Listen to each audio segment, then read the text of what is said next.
Muy bien, vamos a esto y aquí con esto vamos a de repente matar esa inquietud acerca de la irrigación del útero. Este es el útero con sus porciones que les he comentado. Cuerno o intersticio es lo mismo. Cuerno o intersticio es lo mismo. ¿Sí? No son diferentes. Es lo mismo. Cuerno, carambolas. Cuerno o intersticio. Istmo, el ámpula, la porción una de las porciones más dilatadas del cuello de la trompa. Ahí se desarrolla la mayor proporción de vasos ectópicos y el infundíbulo. Muy bien, quiero que veas esto. ¿Eh? Mira, aquí tienes el conducto vaginal, un órgano fibromuscular, elástico, móvil, con pliegues, ¿sí? Y acá arriba tenemos el útero. El conducto vaginal está revestido por epitelio escamoso plano, epitelio escamoso poliestratificado y que se continúa acá en el cervix. Luego acá tenemos el canal endocervical, el istmo, la cavidad endometrial. Aquí en rosadito claro lo que es el endometrio que se desarrolla mes a mes, de escama, desarrolla. Y quiero que veas y le prestes importancia a esto. Esta es la irrigación vascular del ovario útero. Mira, por un lado tenemos la irrigación de la arteria ovárica. Mira, arteria y vena ovárica. Te lo pongo acá. Arteria y vena ovárica. Acá hay mucha discusión, felizmente no han hecho preguntas de esto, se llama la gente, porque hay publicaciones donde dicen que la arteria ovárica deriva directamente de la aorta. Otros dicen, depende, si es del lado izquierdo, lo hace a través de la aorta, y si es del lado derecho, lo hace de la vena, de la arteria renal. Bueno, vamos a entrar en discusión ahí, sería muy matajete esa pregunta. Bien, lo que quiero decir es que la arteria vena ovárica vienen de un vaso superior, y aquí está el otro elemento importantísimo vascular, que es la arteria uterina. Bien, ocurre que en la cavidad pélvica, la principal arteria de excelencia, la principal madre de toda la irrigación de los órganos pélvicos es la arteria hipogástrica, o también conocida como arteria ilíaca interna. La arteria hipogástrica o arteria ilíaca interna. La arteria hipogástrica o ilíaca interna viene de la ilíaca primitiva, que a su vez es una bifurcación de la aorta. La aorta más o menos a nivel de la cuarta, quinta vértebra lumbar, entre la cuarta y quinta vértebra lumbar, se divide en dos ramales, la ilíaca primitiva derecha y la ilíaca primitiva izquierda. Y esas ilíacas a nivel de promontorio, ahora en la última vértebra lumbar, se divide a su vez en ilíaca interna, ilíaca externa. La arteria ilíaca interna es conocida como la hipogástrica. Resalto la importancia de la arteria ilíaca interna, la hipogástrica, conocida también como hipogástrica, porque esta arteria da raíces a muchas arterias importantísimas. Está la pudente interna, la obturatriz, la vaginal, en particular la arteria uterina. Mira, quiero que la veas, aquí está. Cervix y la relación, mira, de la arteria uterina y vena uterina. Arteria y vena uterina, ¿la ves acá? Esta arteria uterina, mira, llega al útero a nivel del cuello uterino, y una vez que llega al cuello uterino, da ramas que van ascendiendo por todo el espesor lateral del útero, y a su vez van dando ramas perforantes a todo el miometrio. Es importante esta arteria uterina porque perfunde más del 70% de la perfusión del útero se debe a la arteria uterina, De tal manera que esta arteria, cuando hay una hemorragia profusa, es una buena forma de abordar la hemorragia profusa del útero, como es la hemorragia posparto, ligando las arterias uterinas, clampando las arterias uterinas. Con esa podemos limitar bastante el volumen, la magnitud de la hemorragia, y poder obviamente tratar, ¿no? Hacer el abordaje quirúrgico, extirpatorio, la histerectomía, el packing de Lynch, en fin, lo que sea la mejor medida en ese momento. Entonces la arteria uterina es uno de los vasos más importantes de la perfusión del útero. Muy importante, 70 al 90%. Pero quiero que veas lo otro también. Acá, mira acá al ladito, mira, como si fuera un tubito. ¿Lo ves? Este es el uréter. Es el uréter. El uréter discurre vecino a la arteria uterina. De hecho, la arteria uterina le hace un puente. De tal manera que cuando uno hace el abordaje quirúrgico en las cirugías ginecobstétricas, histerectomías, cesáreas, y uno no toma en cuenta este reparo de la arteria uterina, de alejarse mucho del cuello uterino al hacer el clampaje, uno puede lacerar al uréter, y obviamente llevar, pues no, si no es a un cercenamiento, ligadura del uréter, ¿sí? Lleva a una insuficiencia renal, a una urosepsis intraabdominal. De hecho, la complicación por laceración del uréter está presente pues, en un 9 a 13% de las cirugías ginecológicas. Entonces, es importantísimo tener en cuenta esto en la anatomía. Entonces, la arteria uterina contribuye a una buena perfusión del útero y gracias a la arteria ovárica, que a su vez en su llegada al ovario da diversas ramas que hacen anastomosis con las arterias, con la arteria uterina ascendente. La arteria uterina, conforme va ascendiendo por la pared lateral, va dando perforantes por todo el músculo uterino y a su vez va dando algunos vasitos que van a perfundir, pues, ¿no?, a las trompas uterinas. Y a su vez, la arteria ovárica también están dando vasos que van irrigando a las trompas y estas se van a unir en algún momento, van a hacer una amplia anastomosis que van a perfundir a las trompas útero. Mira, quiero que veas esta formación residual, se conoce como epóforo, Mira, pocos libros de anatomía, pocos esquemas hablan de estos epóforos. Esto viene a ser un remanente en la embriogénesis y los conductos de Wolff, de mesonefro. Este remanente no significativo en algún momento puede constituir patología porque se forman los quistes paratubáricos. Esto es de especialidad. Pero bueno, te lo menciono. Ahí puede formar los quistes paraováricos, que son por cierto benignos. Es la génesis de los quistes ováricos. Paraováricos o paratubáricos, como quiera que sea. O sea, no se originan en el ovario, no se originan en la trompa, son vecinos, pero están ahí y uno piensa que es del ovario trompa cuando hace la ecografía. Bien, esto es para tener entonces en autos. Otra cosa más, me olvidaba decirle. A todas las estructuras que están al lado del útero, todas las estructuras vecinas al útero, como es el ovario con la trompa y los infundíbulos, ligamentos, a esto se le conoce como parametrio o anexo. Anexos. ¿Sí?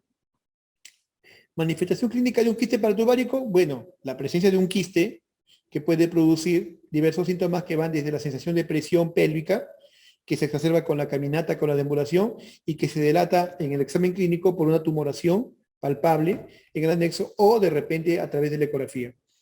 Sí, los anexos. A ver, discúlpame que estoy diciendo parametrio. Discúlpame. Parametrio viene a ser las estructuras vecinas al útero y la pelvis. Las estructuras vecinas del útero en relación a la pelvis. El parámetro, se puede decir los lados del útero. Mientras que, he hecho mal en decirle parámetro la trompa ovario, no. Anexo, cuando nosotros nos dicen anexo de las trompas, anexo genital, se refiere básicamente a las trompas uterinas, al ovario y sus ligamentos que están ahí. Esos son los anexos. Y por parámetro se entiende toda la estructura vecina que está alrededor del útero y que viene a ser conformado por tejido conectivo, tejido vecino en esas zonas. Ahí están los ligamentos uterosacros, cardinales, los parámetros. Bien, vamos. Ahí está esta imagen para tener una idea de lo que es el conducto vaginal. Sí, lo que le decía que este conducto vaginal tiene una forma, pues no, bien particular. El conducto vaginal en la porción anterior es más cortita, está en relación a la vejiga, la uretra, y la porción posterior, mira, tiene acá un fornix, ¿no? Vamos a ponerle acá la piscina para los espermatozoides. Para que ahí puedan hacer su viaje. El conducto vaginal tiene la forma de una H. Sus paredes no es que estén cerradas, están en una posición. Es un conducto que se puede abrir cuando ingresa el pene o un dispositivo para examinar la vagina. Por cierto, la entrada de la vagina tiene a su vez una especie de capita o membrana que actúa de manera de un sello, que viene a ser el himen. El himen viene a ser una estructura residual que actúa con sus fenestraciones como una membrana de protección, una membrana que cubre el conducto vaginal, pero no es una membrana sellada, es una membrana que tiene fenestraciones, múltiples fenestraciones o una hendidura en semiluna, ¿sí? Hay patologías en las cuales esta membrana himenal puede estar del todo sellada y puede constituir lo que es el himen imperforado, que causa, pues, a su vez las amenorreas primarias. Bien, este es otro aspecto para tener en cuenta con respecto a la evaluación clínica. Han hecho una que otra preguntita en el tiempo acerca de lo que es anteversión, retroversión. Me parece que hace 20 años, disculpen. Y bueno, de todas maneras sí es importante tenerlo en cuenta, porque esto nos permite pues situarnos al momento de dar explicaciones y sobre todo también para ustedes cuando hacen alguna evaluación clínica. Aquí tenemos una disposición anatómica en el espacio tridimensional de lo que es la vejiga y el útero. Mira, quiero que presten lo siguiente, atención a lo siguiente. Mira estos ejes. En azul te he puesto el eje de la vagina. En verdecito te he puesto el eje del cuerpo uterino y en rojo el eje del cérvix. En rojo el eje del cérvix. Son tres ejes, ¿no? Del cérvix, en azul, perdón, de la vagina en azul, en rojito del cérvix y en verde el eje del cuerpo uterino. Mira, el útero te decía que descansaba hacia adelante, ¿no? Descansaba una mujer de pie. Está inclinado hacia adelante. Esta gráfica lo define mejor. Mira, estaba inclinado hacia adelante. Está inclinado hacia adelante. Esta es la anteversión del útero. Es decir, el útero está flexionado hacia la porción, hacia adelante, pero gracias a una angulación en la cual tiene que ver el eje del cérvix con el eje de la vagina. Esa es la anteversión. Y anteversoflexión ya viene a ser cuando, además del eje del cérvix, tenemos el eje del cuerpo uterino que hace que se curve, notablemente. Esa es la anteversoflexión. Por cierto, buena parte de la anatomía de las mujeres en edad fértil son úteros en anteversión, anteversoflexión. Y más raramente o inusual encontrar un útero retroverso o retroverso flexo. En el caso de la retroversión, el eje del útero se está alejando de la vagina, se está yendo en un ángulo que está bastante obtuso. ¿Sí? Entonces conocemos por flexión el ángulo del útero y el cérvix. Flexión es el ángulo del útero y el cérvix, esa es flexión. Y versión viene a ser el ángulo entre la vagina y el cérvix.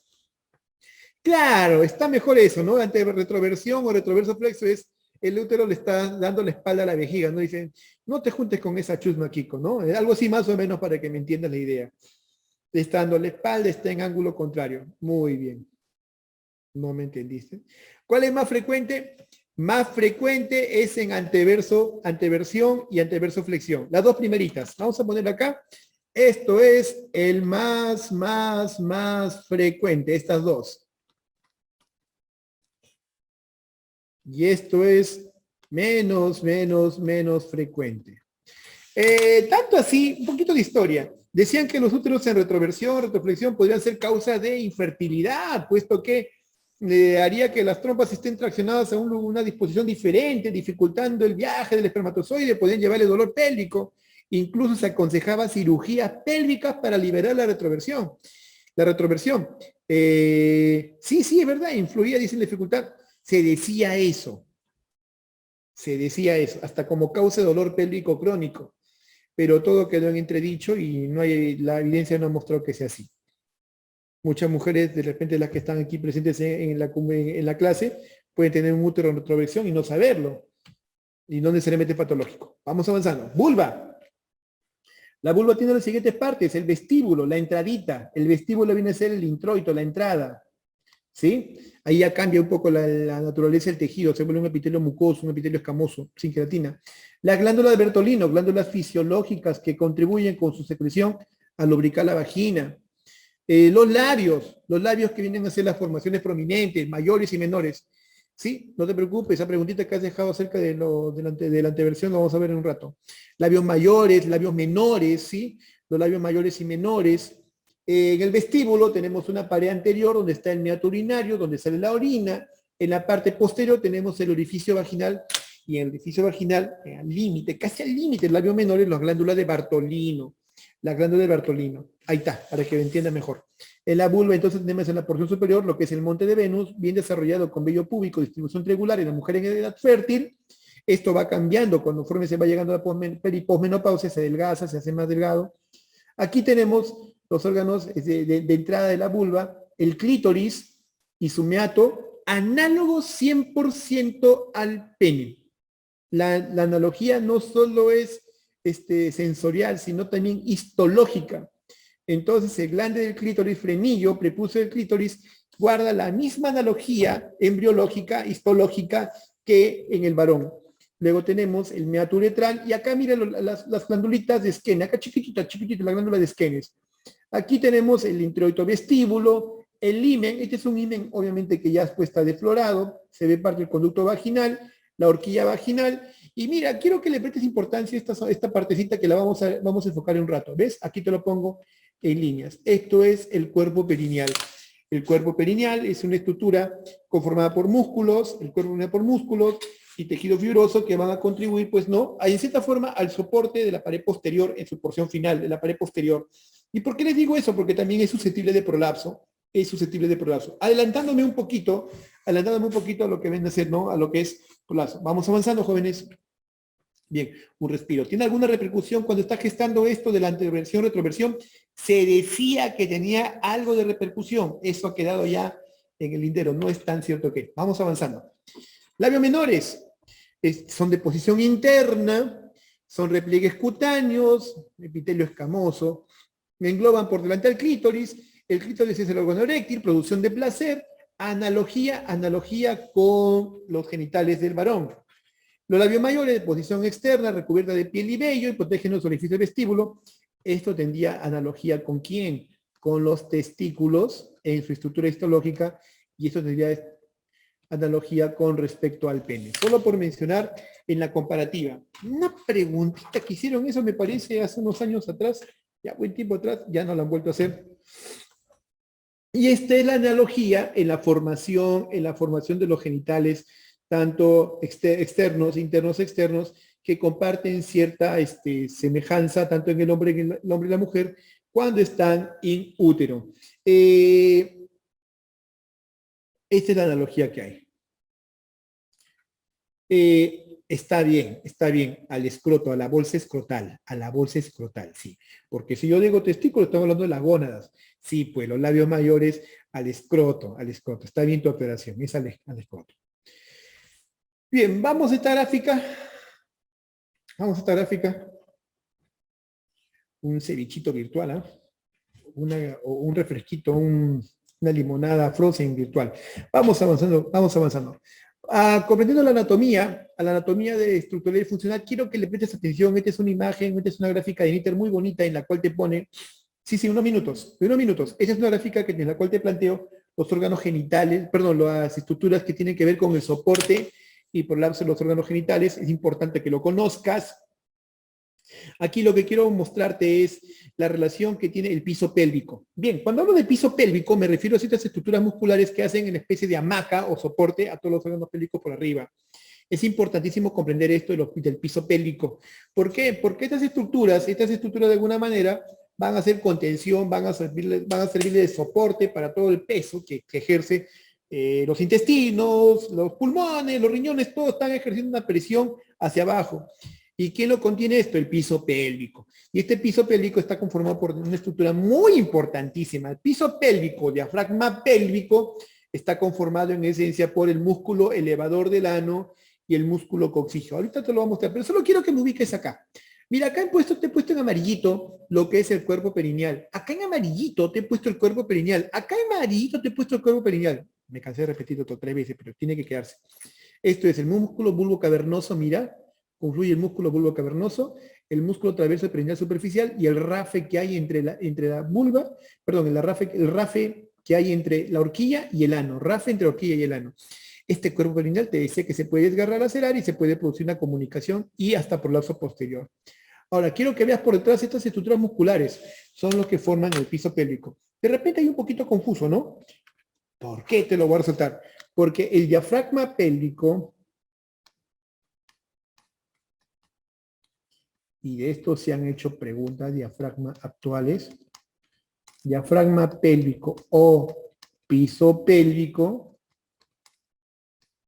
está conformado básicamente por ¿quiénes? Por el músculo elevador del ano y el músculo coxígeo o isquiocoxígeo. El músculo elevador del ano a su vez está formado por el músculo pubocoxígeo, pubo rectalis e iliocoxígeo. El diafragma pélvico, piso pélvico, es una de las principales estructuras de soporte en la pelvis. El diafragma pélvico, piso pélvico, es una de las principales estructuras de soporte en la pelvis y está conformado por dos estructuras. La primera, que es un complejo de varias facetas, que es el músculo elevador del ano, que las facetas son el pubo coccigio, pubo rectal y cilindro coccigio, y se le complementa a esto el músculo isquiococcigio o coccigio. Esto es para que me entiendas en esencia. Después que la inserción, que la ubicación se relaciona, ñanga pirinaca. Eso no te van a preguntar. Sería malo de meternos en esa descripción. Esto es lo que quiero que entiendas en esta parte. ¿Por qué? Porque en la génesis del prolapso, hay dos componentes que tú tienes que entender. Uno es el soporte, lo que está, descansa encima.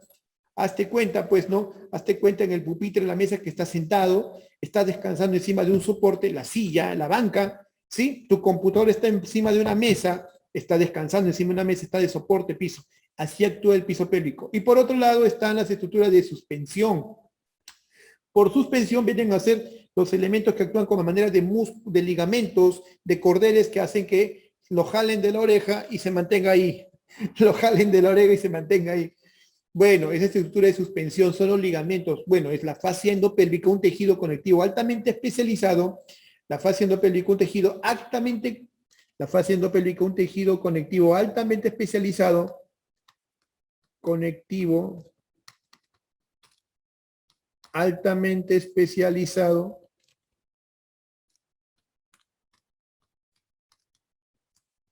que ayuda a que las estructuras, los órganos pélvicos estén ahí.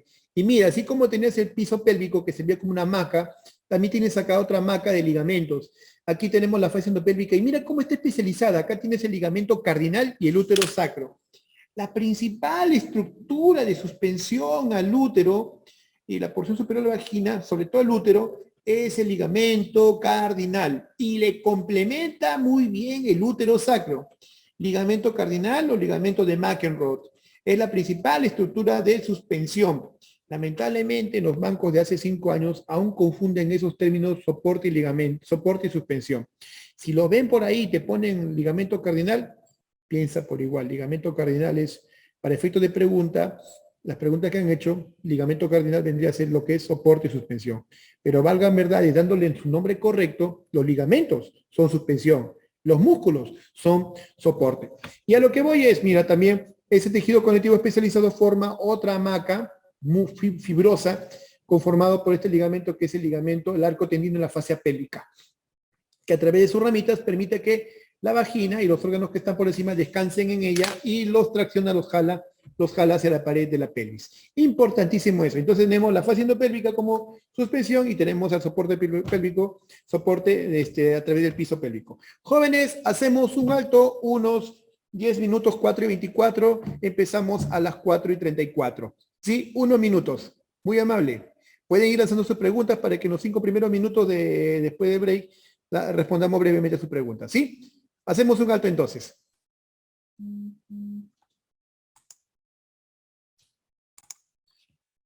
Bien, retomamos la sesión, jóvenes. Retomamos la sesión. Vamos a ver las preguntas que han lanzado. ¿Quiénes están en la fase endopélvica y cuál era importante? Bien, jóvenes. Vamos a aclarar este aspecto. Rapidito antes de pasar al siguiente diapo. Aunque a esto le vamos a dedicar, o lo vamos a retomar de nuevo más ampliamente cuando toquemos el capítulo de prolapso.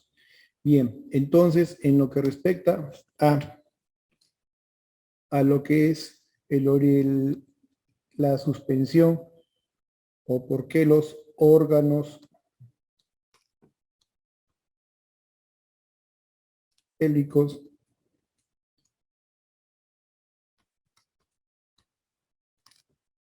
están en su lugar, básicamente se debe al acometido de dos complejos. Uno es el soporte, que por excelencia lo hace el piso pélvico. Sería mejor así. Piso o diafragma pélvico.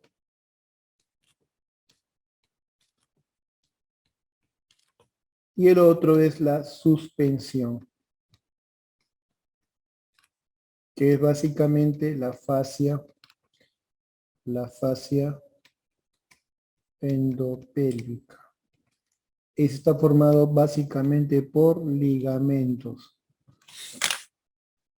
Bien, ambos componentes, tanto el piso pélvico, que es el músculo elevador del ano más el coccigio, y la suspensión de la fascia endopélvica, que es los ligamentos útero-sacro, cardinales, fascia arco-tendineo, todas estas se imbrincan y hacen la suspensión, contribuyen a que los órganos pélvicos estén en su lugar. Bien, la pregunta que me pueden hacer es, ¿no? La pregunta que yo plantearía, ¿no? ¿Cuál es el principal estructura de soporte en los órganos pélvicos? Soporte, piso, el piso pélvico, diafragma pélvico. ¿Sí? Me queda clarísimo. Principal estructura de suspensión, la fascia endopélvica, el ligamento cardinal útero sacro. Y ahora acá viene la parte venenosa. Por eso te decía que esto lo vamos a ampliar un poquito en ese capítulo de prolapso, pero aquí viene la parte venenosa. La literatura clásicamente da como principal órgano de suspensión al ligamento cardinal o de McEnroe. Al ligamento cardinal o de McEnroe.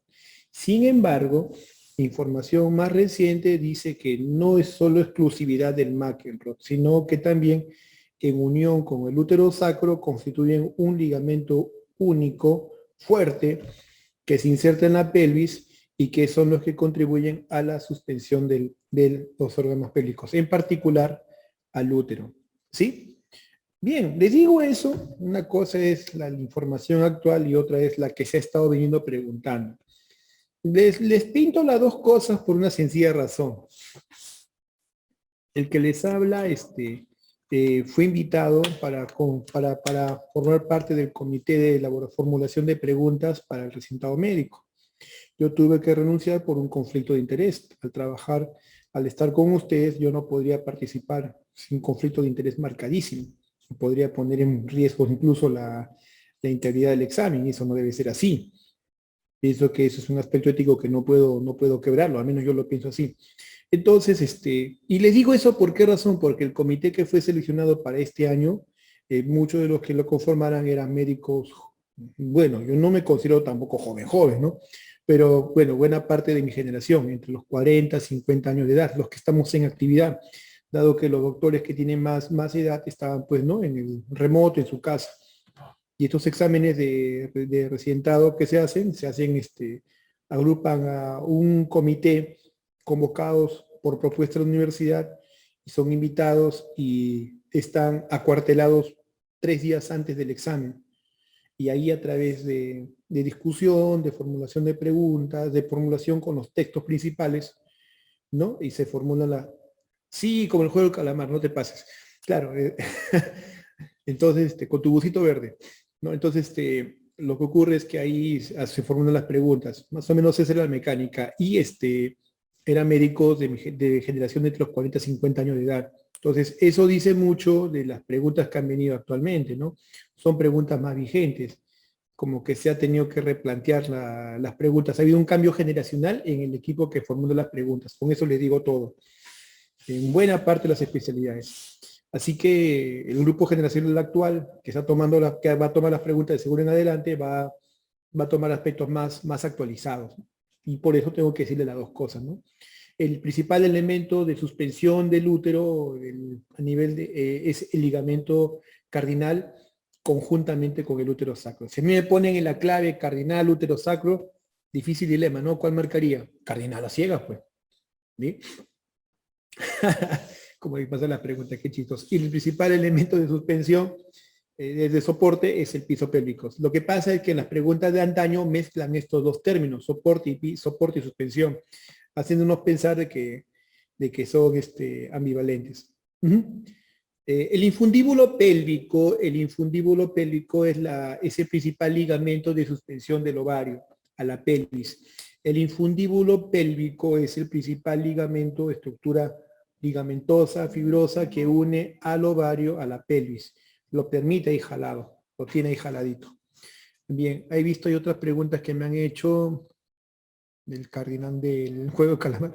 ¿Cuál es el ligamento más importante del útero, cardinal o infundíbulo pélvico? Ligamento cardinal. El infundíbulo pélvico es básicamente para el ovario. Si me habla de cuál es el principal elemento de suspensión, ligamento para el útero, es el cardinal. ¿Y el infundíbulo pélvico para quién es? Para el ovario. ¿Dónde se inserta el ligamento cardinal? Se inserta en la porción posterior de la pelvis, en la zona vecina entre el alerón sacro, que toma básicamente al sacro y al ilion. Muy bien, dicho esto, ¿se podría decir ligamento común del útero sacro y cardinal es el más importante? Sí, ese es el concepto que se tiene actualmente. El complejo útero sacro cardinal. Así se le llama ahora, complejo útero sacro cardinal. Sin embargo, como la idea de ligamentos diferenciados cardinal y útero sacro aún persiste incluso en las publicaciones en la opinión colectiva, es posible que aún lo veamos. Y cuando preguntan de soporte, algunas preguntas nos hablan de piso, sino del músculo elevador del ano. Insisto, ¿no? Allá. Si me has captado la idea, a ver, te la refuerzo, Jocelyn. El piso pélvico está conformado, piso pélvico, soporte, piso pélvico está conformado por el músculo elevador del ano, que a su vez está conformado por ¿quién? Por el pubo coxígeo, pubo rectal y el iliocoxígeo. Asociado a este músculo elevador de ano con sus tres facetas, tenemos al músculo isquiocoxigio, isquiocoxigio, coxigio. Mira, ahí está en la gráfica, no puedes perderte. El músculo pubocoxigio, pubo rectal y el músculo iliocoxigio conforman lo que es el elevador del ano. Entonces, no hay forma de perderse, te lo puse en esta grafiquita. Elevador. Insisto, piso pélvico es elevador del ano más coxigio. Lo que pasa es que en algunas publicaciones o de repente en algunos bancos españoles tipo CTO ponen ahí, ¿no? Casi lo vas a ver como sinónimo o porque como es el preponderantemente el piso pélvico, perdón, el elevador de nano, preponderantemente en el piso pélvico lo consideran sinónimo, ¿no? Pero hay que hacer la corrección de todas maneras. Para estos jóvenes yo les aconsejo lo siguiente, un consejo de experiencia de un conejo. Cuando revisen, cuando banqueen, en mi opinión personal en ginecobstetricia, banqueen según el propósito que van a ligamento de McElroy es el ligamento cardinal. Cuando banqueen, cuando repasen, tomen en cuenta bancos nacionales y bancos americanos, ¿no? Bancos americanos, tipo del American Board, preguntas que han venido. ¿Por qué razón? Porque la tendencia es tomar o copiar algunas preguntas que hacen en los American Board de cada especialidad. Ese es mi consejo personal. Revisar preguntas españolas de los bancos españoles es meterte en problemas, sobre todo con las preguntas rebuscadas, ¿no? Sobre todo con las preguntas rebuscadísimas, ¿no? Que, valga en verdad, es romperse la cabeza, matar tiempo en buscar una explicación. A ti te vas a gastar tiempo en buscar una explicación de una pregunta que probablemente sea poco o nada productiva. Ese es mi consejo personal. Banquéate con los bancos peruanos y sobre todo los últimos 5 años. Y una buena fuente son los bancos de residentado y los bancos de INAM. Insisto, ¿no? Los 5 años es un buen tiempo de referencia, porque cuando te pones a revisar las preguntas, por ejemplo, de preeclampsia de hace 10 años atrás, del 2003, sale chispa, sale humo por todos lados, porque ahí tenían otra forma de considerar en lo que respecta al criterio de seriedad o no. Y eso ha cambiado. Por ejemplo, en el capítulo de preeclampsia, eso sí están tomando a la par, se están actualizando constantemente. Oigan, dicho esto, vamos al temario. Muy bien. Si nos estamos yendo. Estos son los niveles de Lancy en el soporte vaginal y cervical. Te hablaba entonces de la interrelación que tiene el piso pélvico y la fascia endopélvica. Ahora, te quiero mostrar en esta grafiquita de esto han hecho preguntas muy interesantes, contadísimas, pero no lo puedo dejar de mencionar en anatomía. Acá te ponía el cuello uterino, ¿sí? El útero, aquí está por detrás el ligamento útero sacro cardinal, ¿sí? Nivel 1, nivel 2, nivel 3. A lo que voy a lo siguiente. En el cuello uterino hay un anillo conocido como anillo pericervical. El anillo pericervical. En ese anillo pericervical confluyen diversas estructuras ligamentosas, por ejemplo, el arco tendíneo y la fascia pélvica. ¿Te acuerdas de esta hamaca? El arco tendíneo, mira esta hamaca, ¿sí? Entonces, con el arco tendíneo llega al cuello uterino, ¿sí? Por arriba tenemos el ligamento cardinal, LC. Tenemos también la fascia rectovaginal. La fascia rectovaginal viene a ser la capa fibrosa que está entre el recto y la vagina, a manera de un relleno, la capa de la fascia rectovaginal. Y tenemos el ligamento útero-sacro, LUS. Todas estas estructuras ligamentosas, tejido de fascia endopélvica, llegan al cuello uterino y conforman lo que es el anillo pericervical. El anillo pericervical. Y sobre esto, John O. Delancey, un anatomista americano, hizo la clasificación, pues, ¿no?, de los niveles de suspensión de los órganos pélvicos en 3 niveles. Nivel 1, suspensión apical, el ápice al final. Pues, el nivel 2, la inserción lateral, y el nivel 3, de fusión. En la suspensión apical viene a ser el ligamento cardinal y el útero sacro. Suspenden el ápice o el remate final de la vagina. La inserción lateral viene a ser la fascia pubocervical, la fascia rectovaginal, que soporta la vejiga, el cuello de la vejiga, soporta la lateral de la vagina y previene la expansión anterior. ¿Sí? En la parte de 3 de fusión, se fusiona al cuerpo perineal y ahí afecta el elevador del ano y el pubis. Fija la vagina, tejidos adyacentes. De tal manera que las afectaciones del nivel 1 van a originar la histerocele, prolapso del útero, enterocele del intestino, cúpula vaginal. Histero, entero y cúpula vaginal. El nivel 2 son los prolapsos laterales. Sí, hay prolapso de pared lateral, a eso se le conoce como defectos paravaginales. Un poquito la especialidad, defectos paravaginales. Y el nivel 3 se le conoce como el prolapso anterior y posterior. Ahí se cae la vejiga uretra, posteriormente el recto. La apertura del introito y periné descendente. Entonces, eso para poner un poquito en contexto, le hacían la pregunta, ¿qué banco americano? Los American World. American World. Hay American World son los bancos así como para postular tipo residencia ya en Estados Unidos. Hay American World de Urology, American World de Gynecology. Son muy buenos bancos y comentados. Ahí en internet pueden buscarlo en PDF. Sí, son los steps, exacto. Muy bien. Bien, esa es la analogía que les quería dar con respecto a este anillo pericervical, del soporte pisopélvico. Hay una concepción de por qué los órganos pélvicos están en su lugar, por qué los órganos pélvicos están en su lugar, y esta es la teoría de Petros, ¿no? La teoría de Petros, lo pongo acá, esto ya es europeo. Habla o compara el soporte de los órganos pélvicos, soporte y suspensión, a una estructura parecida a un puente complejo que tiene sus armatostes, tiene sus ligas, tiene sus tirantes, tiene sus cordeles, ¿sí? Que todos estos interactúan para que ese puente se mantenga en su lugar, ¿no? Entonces, Petros nos habla de que los órganos pélvicos no solo es una interacción de ligamentos y músculos por separado, sino que todos estos se integran formando un sistema complejo, donde la afectación de uno repercute en todos, De ahí el nacimiento o la concepción de la teoría integral. Si estamos frente a un prolapso y queremos solucionar ese prolapso, de nada vale que la reparación sea solo específico de ese lugar. Hay que pensar en la repercusión que puede haber en las demás estructuras. Si tú reparas, recortas, cortas, ligas, suspendes, clampas una estructura pensando corregir todo, si no has tomado en cuenta lo demás, ese reparo que tú has hecho puede fallar. Entonces, eso es lo que te dice, pues, no Petros en esta explicación interesante de la teoría del piso pélvico, la teoría integral de la pelvis. Esto lo menciono, es una cuestión de cultura en la especialidad.